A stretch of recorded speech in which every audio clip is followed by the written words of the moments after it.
ABP माझा, उघडा डोळे बघा नीट. की आत्ताच आपण पाहिलं की अनाउन्समेंट होऊन 2 मिनिट पण नाही झालेत की सोमानी साहेब म्हणजे आपले ड्रग कंट्रोलर जनरल इंडिया आहेत, त्यांनी सगळ्या देशासमोर आता घोषणा केली की 2 लसी ज्या आहेत, एक सिरम इन्स्टिट्यूटनी ऑक्सफोर्ड आणि ॲस्ट्राझेनेका बरोबर जी केली आहे आणि एक भारत बायोटेकनी ICMR बरोबर केली आहे, दोघांनाही आपत्कालीन मंजुरी दिल्या गेली आहे. त्याबरोबर सोमानी साहेबांनी आपल्याला हे पण सांगितलं की झायडस कॅडिलाची जी DNA बेस्ड वॅक्सिन जी आहे त्याच्याकरता त्यांना 3ऱ्या टप्प्याची परवानगी दिली गेली आहे की 3ऱ्या टप्प्याची जे क्लिनिकल ट्रायल्स आहेत ते आता सुरू होतील आहेत. हा खूप महत्त्वाचा चरण आहे आपल्यासमोर, आपण जे घेतलं आहे महत्त्वाचा टप्पा आहे जो आपण आज पार पडला आहे. आणि मी समजतो की करोनावर मात करण्यासाठी हा खूपच म्हणजे की इतिहासामधील एक सगळ्यात महत्त्वाचा टप्पा मानला जाईल. जसं आता DG सोमानी यांनी सांगितलं की आपत्कालीन वापरासाठी या 2 लसींना परवानगी मिळालेली आहे. या आपत्कालीन परिस्थितीचे नेमके निकष काय आहेत, म्हणजे कोणत्या कारणास्तव ही लस एखाद्या व्यक्तीला दिली जाऊ शकते? अच्छा, आपत्कालीन याचा अर्थ असा आहे की लस तयार करायला आपल्याला माहिती आहे की इतक्या वर्षांपासून की किमान 4-5 वर्षे ते 8 वर्ष लागतात, पण करोना आपल्यासमोर येऊन निवळ 11 महिने झाले आहेत. त्यामुळे खूप बराबर लोकांनी संशोधन करून जगभर सगळ्यांनी एकत्र येऊन संशोधन केलं होतं आणि याच्यामध्ये प्रायोरिटीज ठरवणार आहेत सध्या. आणि त्या प्रायोरिटीजमध्ये जसं आपण ऐकलं आहे की हेल्थ केअर वर्कर्स, डॉक्टर्स, जे फ्रंटलाईन जे लोक आहेत जे करोना पेशंटशी बरोबर नेहमी कामं करतात, किंवा मग पोलीस आणि आर्मीचे लोक, जे लोक बाहेर त्याच्या बऱ्याचशा लोकांशी संबंध येतो आणि जे 50च्या वरती आहेत, आणि म्हणून याला आपण असं आपत्कालीन असं म्हटलेलं आहे की प्रायोरिटायझेशन त्यामुळे झालेलं आहे. पण आपत्कालीन ड्रग्समध्ये जे म्हणतात आणि आपत्कालीन आता आपण जे लसीमध्ये म्हणतो ते थोड्या वेगळ्या गोष्टी आहेत. लोकांमध्ये या लसीबद्दल निश्चितच उत्सुकता आहे, त्याचसोबत एन्झायटी सुद्धा आहे की प्रत्येकाला मला ही लस मिळाली पाहिजे अशी भावना प्रत्येकाच्या मनात असणार आहे. या सगळ्या पार्श्वभूमीवरती या लसी संदर्भात लोकांमध्ये कशा पद्धतीने जागृती घडवून आणली पाहिजे? असं आहे की बऱ्याचशा अफवा आहेत आणि त्या अफवांवर आपण विश्वास ठेवू नये, ही सगळ्यात महत्त्वाची गोष्ट. दुसरी गोष्ट की सरकारच्या समोर 135 कोटी लोकांना लस कशी द्यायची एवढं मोठं चॅलेंज आहे. त्यामुळे सरकारने प्रायोरिटीज ठरवलेल्या आहेत आणि आपण त्या प्रायोरिटीजप्रमाणे जावं. की सरकार लोकांना सांगेलच की तुम्ही जर 50च्या वरती असाल आणि तुम्हाला डायबिटीज किंवा तुम्हाला हृदयाचा रोग असेल तर तुम्ही समोर या आणि तुम्हाला मग प्रायमरी हेल्थ केअर सेंटर जे आहेत तिथला ॲड्रेस दिला जाईल, तिथे जाऊन तुम्ही लस घ्या. आणि लसीचे 2 डोसेस दिले जातात की एक द्यायचा आणि दुसरा नंतर मग 4 ते 12 आठवड्यानंतर परत द्यायचा असतो. तर दोन्ही डोसेस घ्यावे, कारण दोन्ही पूर्ण डोसेस घेतल्याशिवाय आपल्या शरीरामध्ये एवढी चांगली प्रतिरोधकता येत नाही. तर हे सगळ्या गोष्टींकडे आपण जरूर लक्ष द्यावं आणि फार जास्ती काळजी करू नये, अफवांवर विश्वास ठेवू नये. आणि लस आपल्याकरता खूप महत्त्वाची राहणार आहे, त्यामुळे आपण त्याच्याबद्दल थोडं खुश राहावं. मांडेजी, तुम्ही राहाच आपल्यासोबत. राज्याचे कोविड टास्कचे प्रमुख डॉक्टर संजय ओक सध्या आपल्यासोबत जोडले गेलेले आहेत. संजय ओक, आपलं स्वागत आहे एबीपी माझामध्ये. आत्ताच आपल्या सगळ्यांसमोर ही एक मोठी बातमी आली आहे की 2 लसींना भारतामध्ये आपत्कालीन वापरासाठी मान्यता मिळाली आहे. आता राज्यासमोरची चॅलेंजेस नेमकी काय आहेत? सर्वप्रथम मी सरकार शासनाचं अभिनंदन करीन की ही ज्या एका पायरीची आपण खूप वाट पाहत होतो ती पायरी आज आपण घेतलेली आहे. 2 वेगवेगळ्या कंपन्यांच्या लसींना आपण मान्यता दिली आहे. आता ह्याचं वितरण योग्य प्रकारे होणं आणि जे 3 स्तर आत्ता मांडे सर हे सांगत होते की कंपॅशनेट ग्राउंड आणि इमर्जन्सी ग्राउंड्स म्हणजे कुठली ह्याच्यातली, तर जे 3 स्तर ठरवलेले आहेत की सर्वप्रथम आपण ही लस हेल्थ सेक्टरमध्ये काम करणारे doctor, nurses, technicians, ward boys, आया मावशी यांना सर्वप्रथम आपण देणार आहोत. त्याच्यानंतर 50 वयोगटाच्या वरचा जो गट आहे, ज्या गटावरती टास्क फोर्सनी आपलं सगळं लक्ष गेले 9 महिने केंद्रित केलेलं होतं, तो गट दुसऱ्या फेरीमध्ये त्याच्यामध्ये येईल. आणि त्याच्याच बरोबर ज्यांना डायबिटीज, हायपरटेन्शन जे एक नोन रिस्क फॅक्टर्स आहेत या आजारामधले, तर त्या लोकांना याला काही काळ जावा लागेल, या अवधी जावा लागेल. आता ह्याच्यामध्ये सर्व्हेलन्स ज्याला म्हटलं जातं, म्हणजे लस दिल्यानंतर काय परिणाम होत आहेत, त्रास होतोय का, कोणाला रिॲक्शन्स येत आहेत का, ह्या गोष्टी, आणि त्याचबरोबर कोणत्या प्रकारच्या न्यूट्रलायझिंग अँटीबॉडीज तयार होत आहेत, म्हणजे सेफ्टी आणि एफिकसी या दोन्ही गोष्टींचा सर्व्हेलन्स केला जाईल. हा काळ साधारणतः 6-8 महिन्यापासून 2 वर्षापर्यंत असेल. उत्तरोत्तर अधिक प्रमाणामध्ये आपल्याला लसी उपलब्ध व्हायला लागतील आणि आपण सगळ्या आपल्या देशातल्या नागरिकांना ही लस देऊ शकू. माझ्या दृष्टीनं ही अत्यंत स्वागतार्ह अशी स्टेप आहे. पण डॉक्टर, प्रश्न असा आहे की आता कोणतीही लसीकरणाची मोहीम न करता सुद्धा देशाचा रिकव्हरी रेट हा 96% पोहोचलेला आहे. मग अशा परिस्थितीमध्ये लसीकरणाची घाई करणं किंवा लसीकरणासारखी मोहीम हाती घेणं या संदर्भात तुम्हाला काय वाटतं? नाही, ही घाई नाही आहे. आपण जे म्हणलात की आज भारतामध्ये जगामध्ये सर्वात चांगला रिस्पॉन्स रेट आहे, रिकव्हरी रेट आहे. याचं कारण भारतानं केंद्र आणि राज्य दोन्ही शासनांनी उचललेली वेळच्या वेळेला उचललेली योग्य पावलं, मग तो अगदी परवाच्या विमान बंद करण्याचा निर्णय असेल किंवा यापूर्वीचे लॉकडाऊनचे निर्णय असतील, ह्याची परिणिती आज 96% रिकव्हरी रेटमध्ये झालेली आहे. परंतु म्हणून लसच घ्यायची नाही हा विचार आतताईपणाचा आणि चुकीचा ठरेल. लस घेण्याची गरज आहे. लसीचे 2 फायदे होतात. एक तर you protect yourself by the virtue of development of neutralising antibodies, आणि दुसरा फायदा आहे you promote the development of herd immunity, ज्याला आपण सामुदायिक प्रतिकार शक्ती असं म्हणतो. ही डेव्हलप होण्यासाठी सुद्धा लसीकरण होण्याची आवश्यकता आहे. आणि त्याच्यामुळे जरी सरकारने अजून ते मॅन्डेटरी केलेलं नाही, कदाचित सरकार आता मॅन्डेटरी करणार नाही, ऑप्शनल ठेवेल, तरी मला असं वाटतं, म्हणजे मी काल कोणाशी तरी बोलताना बोललो की जसं निवडणूक असली की आपण त्या बूथवर जातो आणि मतदान करण्याचं आपलं राष्ट्रीय कर्तव्य पूर्ण करतो, तसं लस घेणं हे आपलं राष्ट्रीय कर्तव्य समजायला पाहिजे. आणि आपण लस, मांडे सर जसं म्हणाले की 2 डोसेजेस आहेत 28 दिवसांच्या अंतराने, आणि ते बरोबर आहे. आणि पहिला घेतल्यावरती दुसरा न घेणं, टाळाटाळ करणं, विसरून जाणं हे परवडण्यासारखं नाही. सो जो लसीकरणाचा कार्यक्रम सरकार राबवायला सांगतं आहे तो 100% राबवणं हे आज आपलं राष्ट्रीय कर्तव्य आहे, अशी माझी भावना आहे. याच पार्श्वभूमीवर प्रश्न विचारते जो मी डॉक्टर मांडेंना सुद्धा विचारला होता की आता लोकांमध्ये खूप जास्त उत्सुकता आहे डॉक्टर, की मला लस कधी मिळणार या संदर्भात एन्झायटी सुद्धा आहे. तर या पार्श्वभूमीवरती जनजागृती करण्यासाठी राज्य पातळीवरती कोणती मोहीम हाती घेण्यात येणार आहे का? हो, निश्चित. एक 15 दिवसापूर्वी माननीय मुख्यमंत्र्यांनी एक महत्त्वाची बैठक घेतली होती आणि त्यावेळेला आणि टास्क फोर्सच्या ज्या दर सोमवारी बैठका होतात त्याच्यातनं टास्क फोर्सनी हे पुन्हा पुन्हा म्हटलंय की ज्याला IEC असं म्हटलं जातं, इन्फॉर्मेशन एज्युकेशन अँड काउन्सिलिंग, ह्या स्वरूपातलं मटेरियल लसीकरणासंदर्भामध्ये रस्त्यातल्या सामान्य common man in the street, रस्त्यातल्या सामान्य माणसापर्यंत त्याची माहिती पोहोचवण्यासाठी आपल्याला काम करण्याची गरज आहे. त्याच्यामध्ये आम्ही डॉक्टर मंडळी आहोत, शासन आहे, पॉलिसी मेकर्स आहेत, मांडे सर किंवा सोमानी सर यांसारखे पॉलिसी जे ठरवतात अशी माणसं आहेत. पण त्याचबरोबर फार मोठा सहभाग तुम्हा मीडियाच्या लोकांचा आहे. लोकांच्या मनामध्ये विश्वास निर्माण करणं, लोकांच्या मनामधली बेफिकिरी काढून टाकणं. मी आता लस घेतली, आता कुठला मला कोरोना होतोय असं नाही म्हणून चालणार. मास्क फेकून देऊन चालणार नाहीये आपल्याला. सो काळजीपूर्वक वागत राहणं, सोशल डिस्टन्सिंगचे नॉर्म्स पुन्हा पुन्हा फॉलो करत राहणं, मास्क वापरणं आणि शासनानं सांगितल्यानुसार त्या वेळेला जाऊन लस घेणं, ही आता आपल्याकडनं पुढच्या अपेक्षा आहेत.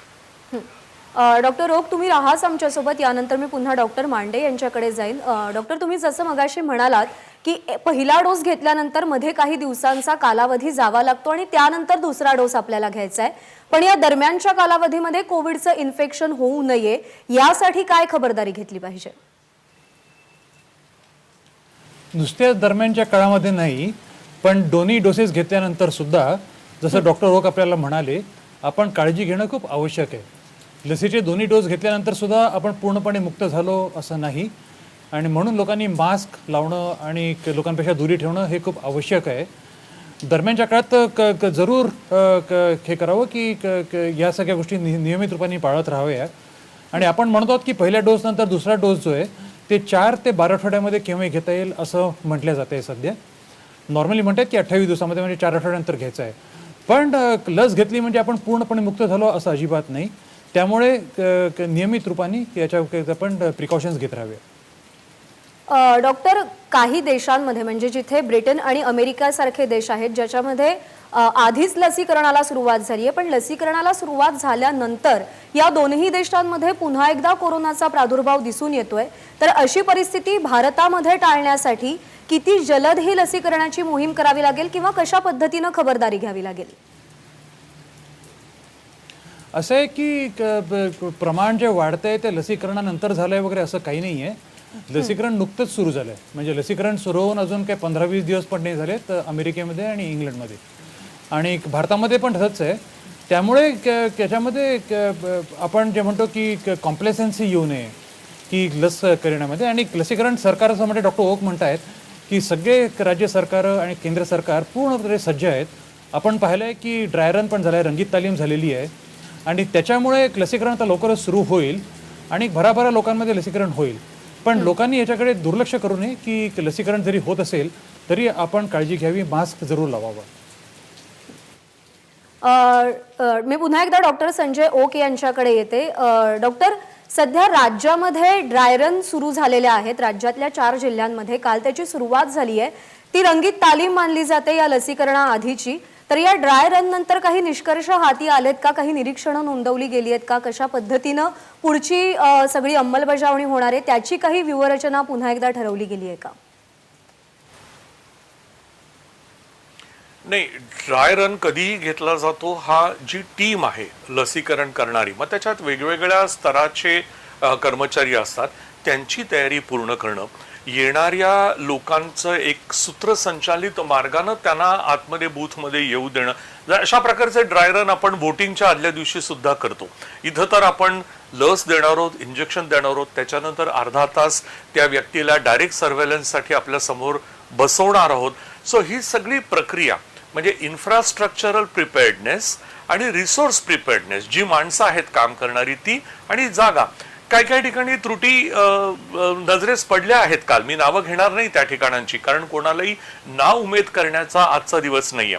मला असं वाटतं म्हणजे मुंबई महानगरपालिकेला तर अशा प्रकारची आव्हानं अनेक वेळेला आम्ही घेतलेली आहेत आणि आपल्या महाराष्ट्रातल्या इतर ठिकाणांमधनं सुद्धा येणारे जे पहिले रिस्पॉन्सेस आहेत ते अतिशय सकारात्मक आहेत. थोड्याफार अडचणी येणारच, आपणही समजून घ्यायला पाहिजे. डॉक्टर ओक, तुम्हालाच प्रश्न आहे की अशी काही उदाहरणं समोर आली की कोरोनाची लस घेतल्यानंतर त्या व्यक्तीला कोरोनाची लागण झाली. जर अशा काही केसेस आपल्याकडे लसीकरण सुरू झाल्यानंतर दिसून आढळल्या तर त्याच्यासाठी काही बॅकअप प्लॅन आपण तयार ठेवलाय सध्या? 100% आहे. तेच मी आपल्याला जे म्हटलो, सर्व्हेलन्स हा जो शब्द वापरला, इनफॅक्ट मांडे सर ॲग्री होतील की ज्या वेळेला एखादं नवं औषध किंवा ज्या वेळेला एखादी नवी लस आणली जाते तेव्हा स्टँडर्ड फेज 1, फेज 2, फेज 3 असतं. परंतु फेज 4 जी असते ती कंपनी किंवा निर्माण करणारा जो डॉक्टर वर्ग असतो तो लॉंग टर्म साईड इफेक्ट्सवरती किंवा लॉंग टर्म रिॲक्शन्सवरती नजर ठेवून राहतो आणि हा पिरियड 2 वर्ष 2.5 वर्ष सुद्धा चालू शकतो. आपण डेफिनेटली या लोकांच्याकडे, मी करोना असं म्हणणार नाही, पण करोना सदृश लक्षणं निर्माण होतात का, म्हणजे ताप येणं, सर्दी पडसं होणं, घसा खवखवणं, आवाजाच्या पोतीमध्ये थोडासा फरक पडणं किंवा काही अत्यल्प व्यक्तींना काही त्याच्यापेक्षा थोड्या अधिक प्रकारची लक्षणं नजरेस पडणं, ह्या सर्व गोष्टींवरती आपण लक्ष ठेवणार आहोत. करोना व्हॅक्सिन दिल्यानंतर करोना होतो का? वेल, थेरॉटिकली तुम्ही मला विचारलं तर याचं उत्तर होकारार्थी आहे. अत्यल्प, अति अत्यल्प अशा प्रमाणामध्ये ते होऊ शकतं, कारण शेवटी व्हॅक्सिन करण्यासाठी आपण त्या करोना व्हायरसचाच अंश, प्रोटीन किंवा इनॅक्टिव्हेटेड व्हायरस किंवा त्याचा जिनॉमिक सिक्वेन्स वापरलेला असतो. पण मी पुन्हा एकदा सांगतो की ही भीती डोक्यातनं काढून टाका आणि अस्वस्थ मनानं मी जे म्हणलो तेच परत म्हणतोय, राष्ट्रीय कर्तव्य समजून लसीकरणाला सामोरे जा. डॉक्टर ओक आणि डॉक्टर मांडे, तुम्ही दोघंही आमच्या सोबत राहा, पण तत्पूर्वी आपल्याला एक महत्त्वाची बातमी बघायची आहे. सिरमचे अदर पूनावाला यांनी एक ट्विट केलेलं आहे. कोविशिल्ड भारतात मान्यता मिळालेली पहिली लस आहे. सिरमच्या अदर पूनावाला यांनी ट्विट केलंय. येत्या आठवड्याभरात लस बाजारात उपलब्ध होईल असं ट्विट अदर पूनावाला यांनी केलंय. त्यामुळे येत्या आठवड्याभरात सिरमची कोविशिल्ड ही लस बाजारामध्ये उपलब्ध होईल असं सिरम इन्स्टिट्यूटच्या अदर पूनावाला यांनी ट्विटरच्या माध्यमातून सांगितलंय.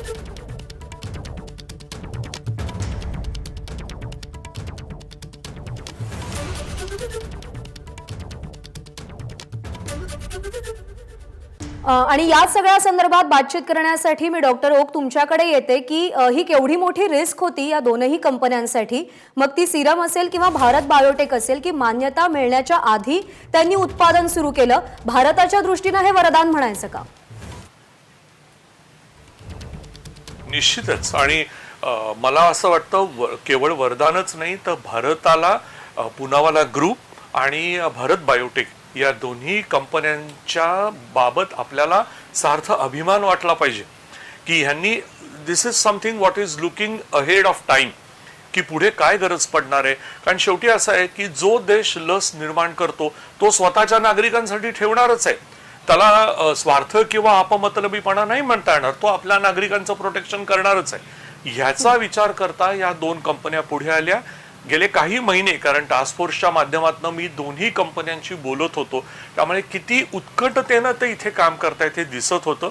आणि आदर पुनावाला, त्यांचे वडील आणि सगळाच एकंदर ग्रुप हा अत्यंत अभिमानाला आणि भारताच्या कौतुकाला प्राप्त आहे. एक सांगू का तुम्हाला, मला संपूर्ण गेल्या 9 महिन्यामध्ये हे वाटत आलंय, मांडे सरांचंही बहुतेक एकमत होईल, की भारतानं केंद्र शासन आणि राज्य शासन आणि आमच्या वेगवेगळ्या संघटना, ICMR असेल, ड्रग कंट्रोलर असतील, बाकीचे लोक आहेत, आपण पाश्चात्य देशांपेक्षा हे पॅन्डेमिक जास्त चांगल्या प्रकारे हाताळलेलं आहे आणि ह्याचा मला अभिमान आहे. मी पुन्हा एकदा शेखर मांडे, डॉक्टर शेखर मांडे यांच्याकडे जाते.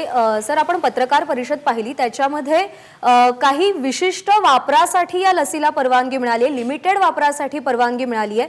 तर लिमिटेड वापरासाठी परवानगी म्हणजे नेमकं काय, नेमकी कोणत्या वर्गाला ही लस दिली जाणार आहे?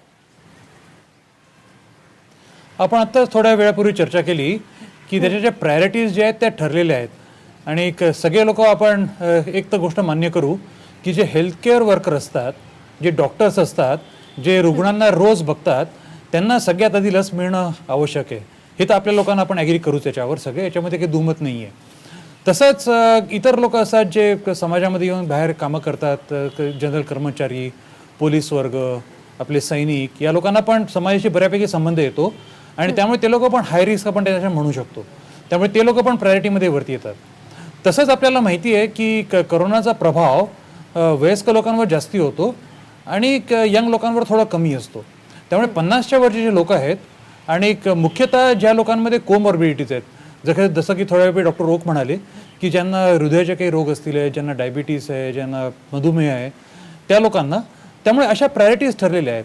आणि म्हणून आपण जे रिस्ट्रिक्टेड जे म्हणतो की पहिले प्रायोरिटी सगळ्या त्यांचं पालन केलं जाईल आणि नंतर मग ऑफकोर्स देशाला सगळ्या लोकांना जेवढी लस पुरवता येईल तेवढं आपलं स्वप्न आहेच की शक्यतोवर सगळ्या लोकांपर्यंत लस पोहोचली पाहिजे म्हणून.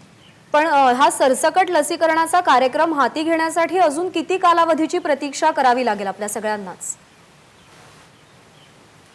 माझ्या मते तर तयारी पूर्ण आहे.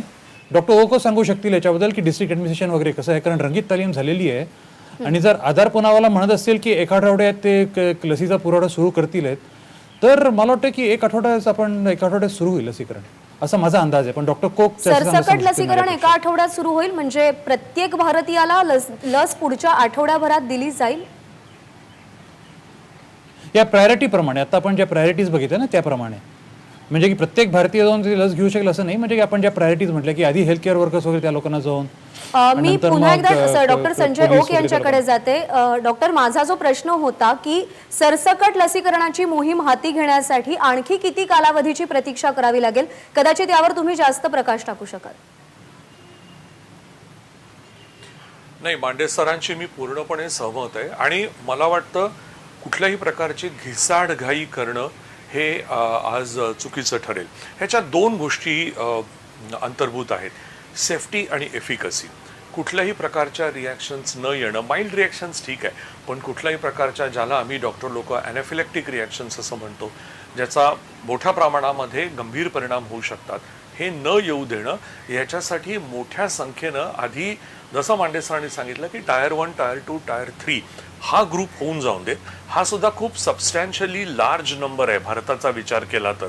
तसं दुसऱ्या बाजूला जसं आदर पुनावाला म्हणतायत की पुढच्या आठवड्यामध्ये आम्ही ही लस मार्केटमध्ये सुद्धा उपलब्ध करू.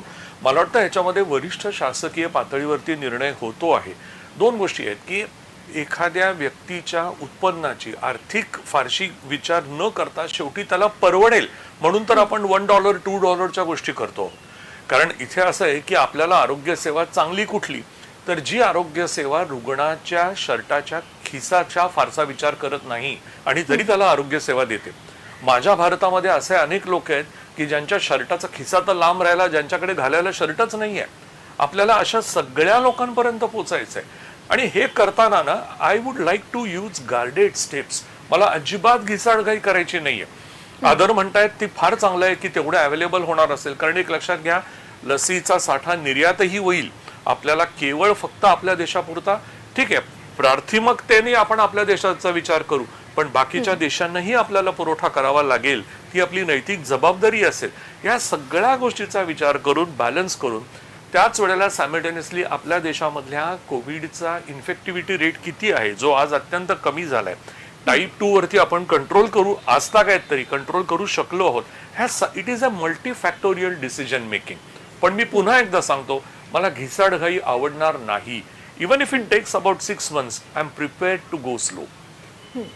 नाही, खरंच खूप महत्त्वाची गोष्ट असली तरी ती तेवढीच डेलिकेट गोष्ट आहे लसीकरण, आणि त्याच्यामुळे त्याच्यामध्ये घाई करणं नक्कीच स्वागतार्ह नाहीये. तुम्हाला दोघांनाही विनंती करते की तुम्ही दोघं आमच्यासोबत असेच राहा.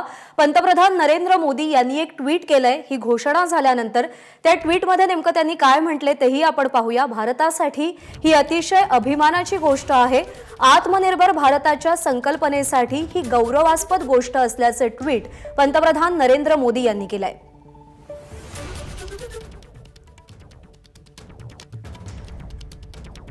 तर पंतप्रधान नरेंद्र मोदी यांचे ट्विट सध्या आपण पाहतोय. संपूर्ण भारतासाठी ही अतिशय अभिमानाची गोष्ट आहे. आत्मनिर्भर भारताच्या संकल्पनेसाठी ही गौरवास्पद गोष्ट असल्याचं बोललं जात आहे. 2 लसींना परवानगी मिळाल्याचा अभिमान आहे, असे उद्गार पंतप्रधान नरेंद्र मोदी यांनी त्यांच्या ट्विटमधून व्यक्त केलेत. कोरोनाच्या लढाईतलं हे अतिशय निर्णायक वळण आहे. यासाठी कष्ट घेतलेल्या सगळ्या संशोधक आणि वैज्ञानिकांचे आभार सुद्धा पंतप्रधान नरेंद्र मोदी यांनी त्यांच्या ट्विटच्या माध्यमातून मांडले.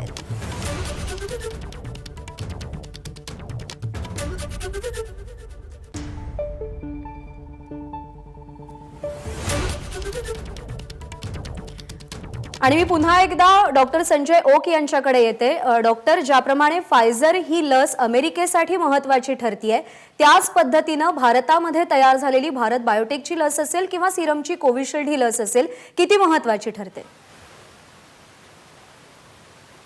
अतिशय महत्त्वाची. आणि मी पुन्हा एकदा म्हणजे पक्षीय राजकारणात न पडता मी पुन्हा एकदा स्पष्टपणे सांगतो की आत्मनिर्भर हा जो शब्द आहे, या शब्दाला सार्थकता लाभली आहे आजच्या घोषणेमुळे.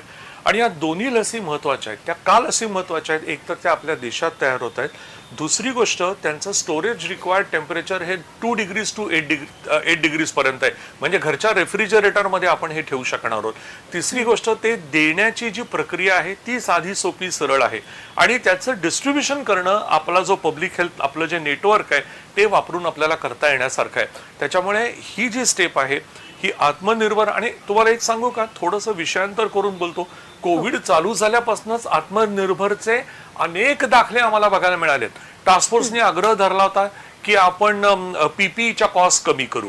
मला आनंद आहे की अनेक महिला बचत गट महाराष्ट्रामध्ये निघाले की ज्यांनी पीपीईचं मॅन्युफॅक्चरिंग चालू केलं आणि 1400-1500 रुपयाला पडणारा पीपीई 350-400 रुपयावरती आला. सो आत्मनिर्भरतेच्या अनेक घटना गेल्या 9 महिन्यामध्ये भारतात घडल्या आहेत आणि एक भारतीय डॉक्टर म्हणून मला त्याचा प्रचंड अभिमान आहे. गेली 40 वर्ष मी सर्जरी करतोय आणि मला नेहमी वाटायचं की या गोष्टी का परदेशात तयार होत आहेत, का माझ्या लाडक्या देशात तयार होत नाहीयेत. आय थिंक कोविडच्या निगेटिव्हिझम मधनं ज्या काही पॉझिटिव्ह गोष्टी निघाल्यात ना, त्याच्यातली आत्मनिर्भरतेवरचा विश्वास ही खूप मोठी पॉझिटिव्ह गोष्ट आपल्याला भारतीयांना मिळालेली आहे. मी हाच प्रश्न घेऊन डॉक्टर शेखर मांडे यांच्याकडे जाईन की भारतासाठी या 2 लसींचं महत्त्व किती आहे, किती महत्त्वाच्या ठरतात?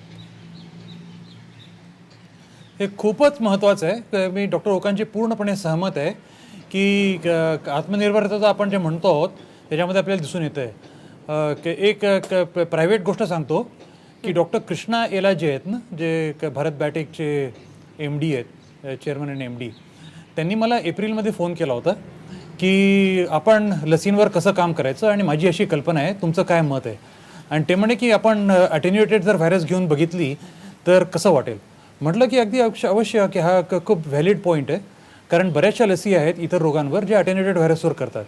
तर म्हटलं की निश्चितपणे आपण याचं काम करू शकतो. आणि कृष्णाला त्या दिवशी मला म्हणे की आपण हे पूर्णपणे भारतात करून दाखवणं आवश्यक आहे, आणि पूर्णपणे आपण भारतात करून दाखवूया. म्हटलं अगदी आवश्यक करून दाखवूया. वैज्ञानिकांकडनं तुम्हाला जी काही मदत हवी आहे, आम्ही तुम्हाला वैज्ञानिकांकडनं पूर्णपणे याच्यामध्ये तुम्हाला मदत देऊ. आणि आज किती अभिमान वाटतो आपल्याला की दोन्ही लसी भारतामध्ये एवढ्या चांगल्या केल्या आहेत, की दोन्ही लसींचा भारतामध्ये क्लिनिकल ट्रायल्स झालेत. भारत बायोटेकची तर पूर्णपणे भारतामध्ये याची संरचना करून, क्लिनिकल ट्रायल्स डिझाईन करून, क्लिनिकल यशस्वीरित्या त्यांना पाडून आज त्याला जी सहमती मिळाली आहे. मला वाटतं की आज मला स्वतःचा भारतीय वैज्ञानिक म्हणून भयंकर अभिमान वाटतो की वैज्ञानिकांनी, आपल्या सगळ्या डॉक्टर्सनी, आपल्या सगळ्या हेल्थकेअर सिस्टमनी पूर्ण जगाला दाखवून दिलं आहे की आपण पण इतर देशांपेक्षा काही कमी नाही आहोत. नाही, खरं आहे डॉक्टर, तुम्ही म्हणताय अतिशय अभिमानाची गोष्ट आहे. त्या सगळ्या संशोधकांचे, वैज्ञानिकांचे, हेल्थकेअर वर्कर्सचे खूप आभार मानले पाहिजेत. त्यांच्या प्रति अभिमान आपण व्यक्त केला पाहिजे. याच नोटवरती तुम्हाला एक प्रश्न असा विचारायचा आहे की काही दिवसांपूर्वी पंतप्रधान नरेंद्र मोदी असं म्हणाले होते की भारतीय बनावटीची लस दिली जाईल किंवा आत्मनिर्भर भारत असं सुद्धा त्यांनी आता त्यांच्या ट्विटमध्ये मेन्शन केलेलं आहे. तर या सगळ्याचा विचार करता या 2 लसींपैकी कोणत्या लसीला जास्त प्रायोरिटी दिली जाईल? असं प्रायोरिटी असं काही नाही आहे. दोन्ही लसी इक्वली चांगल्या आहेत. 2 लसीचे वेगवेगळे प्रकार आहेत. जी सिरम इन्स्टिट्यूटची आहे, ऑक्सफर्ड ॲस्ट्राझेनेकाची, त्याला आपण एक चिंपॅन्झीचा ॲडिनोव्हायरस व्हेक्टर म्हणतो, त्याच्यावर स्पाइक प्रोटीन लावलेलं आहे. तर ती भारत बायोटेकपेक्षा वेगळी आहे. भारत बायोटेकची जी आहे ती अटेन्युएटेड व्हायरस आहे. त्यामुळे प्रायोरिटी असं काही म्हणू शकत नाही आपण की ही जास्ती प्रायोरिटी आहे आणि ती जास्ती प्रायोरिटी आहे. दोघांची कॅपॅसिटी खूप चांगली आहे, मॅन्युफॅक्चरिंगची कॅपॅसिटी आहे दोघांची. इनफॅक्ट आपल्याला माहितीच आहे की सिरम इन्स्टिट्यूट जगातली एक लीडिंग कंपनी आहे. ते पूर्ण जगभर लसी पुरवतात. तसंच भारत बायोटेक पण त्यांनी खूप चांगलं काम केलेलं आहे. रोटाव्हायरसचे आपण पाहिले की भारत बायोटेकने खूप सुंदर काम केलं आहे रोटाव्हायरसच्या लसी पूर्ण देशभर पुरवणं. त्यामुळे प्रायोरिटी आपण असं काही म्हणू शकत नाही दोन्ही कंपनीजमध्ये. आपण आशा करूया की येत्या काही दिवसांमध्ये, काही आठवड्यांमध्ये, येत्या काही महिन्यांमध्ये इतर लसींना पण मान्यता मिळेल, आणि त्याच्यामुळे मग लोकांसमोर मग बऱ्यापैकी ऑप्शन्स राहतील. यालाच जोडून एक प्रश्न असा विचारते सर की जेव्हा कोरोना ऐन भरामध्ये होता, त्याचा अक्षरशः विस्फोट झाला होता, त्या कालावधीमध्ये तुम्ही एबीपी माझाशी बोलताना असं वक्तव्य केलं होतं की या वर्षाअखेरीस, म्हणजे जे गेलं वर्ष, त्या वर्षाअखेरीस भारतामध्ये 3 ते 4 लसींना मान्यता मिळण्याची शक्यता आहे. तर हे वक्तव्य तुम्ही नेमकं कशाच्या आधारे केलं होतं? अच्छा, ते नुसतं असं प्रेडिक्शन केलं होतं की काम खूप चांगलं सुरू झालं होतं, आणि आपण ते 3 टप्पे म्हणतो ना, phase 1, phase 2, phase 3 clinical trials, हे चांगले सुरू झाले. ते म्हणजे की फेज 1ला ऑलरेडी आपण जून जुलैपर्यंत सेफ्टी दाखवली होती. फेज 2 आपण जे हेल्दी लोकांमध्ये करतो त्याला पण खूप चांगलं झालं होतं. म्हणून मी तेव्हा म्हटलं होतं की आपण अशी कसं गृहीत धरून चालूया की वर्षाअखेरीपर्यंत एखादी तरी लस आपल्यासमोर येईल म्हणून.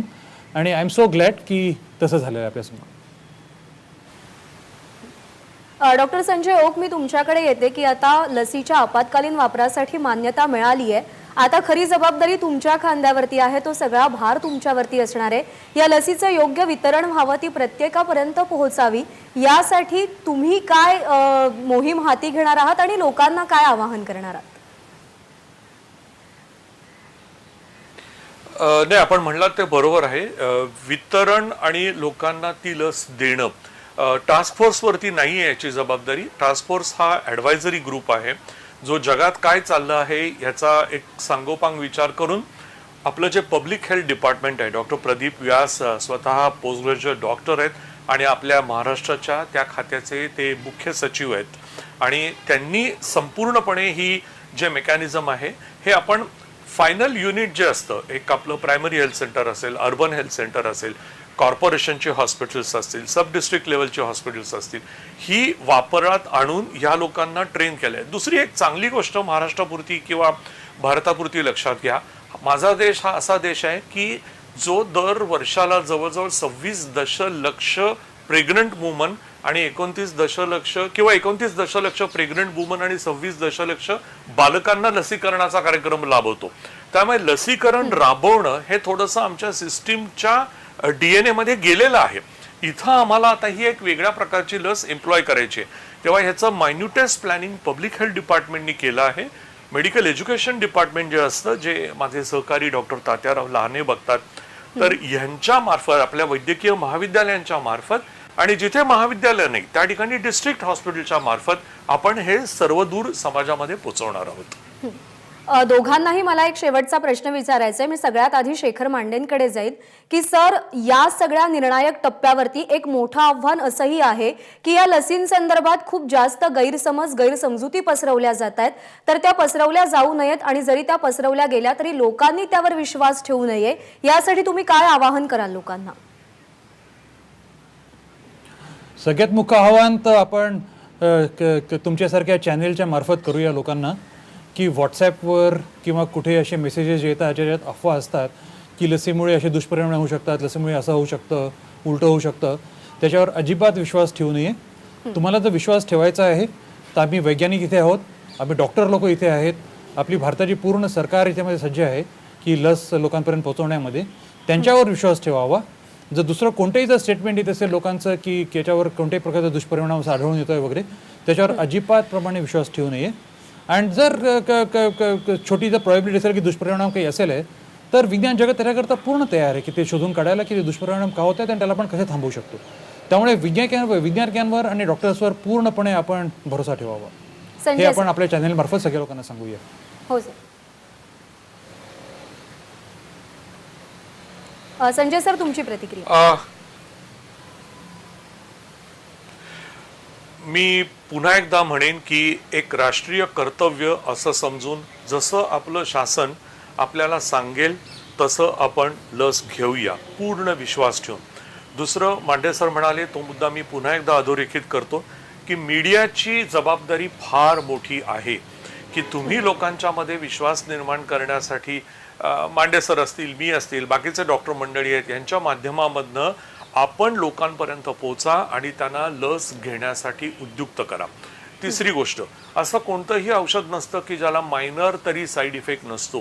त्यामुळे काही लोकांना थोडाफार त्रास झाला तरी तो डॉक्टरांना आणि आपल्या वैद्यकीय सहकार्यांना रिपोर्ट करा, जेणेकरून त्याच्या बाबतीतलं अधिक संशोधन करून लस will evolve better with passage of time.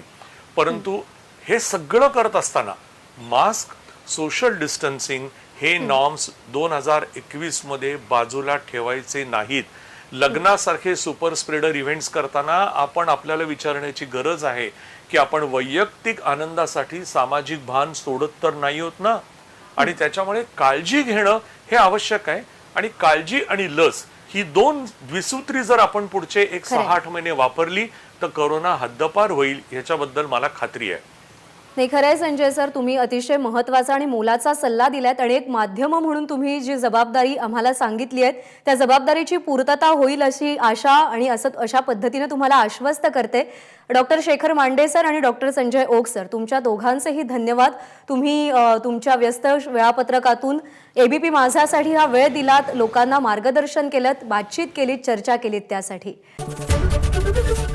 ABP माझा, उघडा डोळे बघा नीट.